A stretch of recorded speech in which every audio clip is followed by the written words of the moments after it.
In the late 1960s, Northern California was living through a quiet kind of fear, the kind that doesn't announce itself loudly at first, but slowly creeps into everyday life. It didn't begin with a warning. There was no clear pattern, no obvious motive, just a series of violent attacks that seemed disconnected, random, almost invisible. At first, no one realized what was happening, because the victims didn't know each other, the locations didn't match, and the killer didn't leave behind anything obvious. But what came next would change everything, because this wasn't just a killer. This was someone who wanted to be seen. The earliest confirmed attacks took place in isolated areas, quiet lovers' lanes, places where couples would go to be alone. It was supposed to be peaceful, safe, private, but in those moments, something would break that silence. Without warning, a figure would approach, and then violence. Sudden, brutal, unpredictable. Some victims survived, others didn't, and for a while, investigators treated each case separately, because nothing seemed to connect them, until the letters started arriving. In 1969, newspapers across California received something strange. Envelopes, handwritten, addressed directly to them. At first glance, they looked like ordinary letters, but once opened, it became clear these weren't ordinary messages. They were confessions. The writer described details of the attacks, things that had never been released to the public, details that only the killer could know. And then, something even more disturbing. The letters included codes, strange symbols arranged in patterns like puzzles.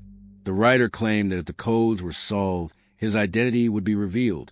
It was a challenge, a game, and the entire country was now invited to play. In one of those letters, the writer introduced himself, not with a real name, but with something else. A symbol, a circle with a cross through it, and alongside it, the title, the Zodiac.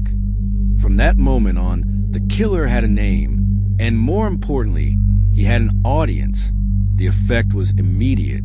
This wasn't just about the victims anymore. This was different, because now the killer was speaking to everyone.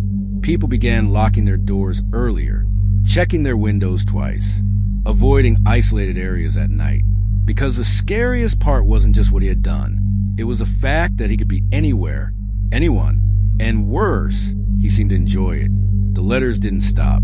More came, each one more disturbing than the last. Some mocked the police. Others described future threats.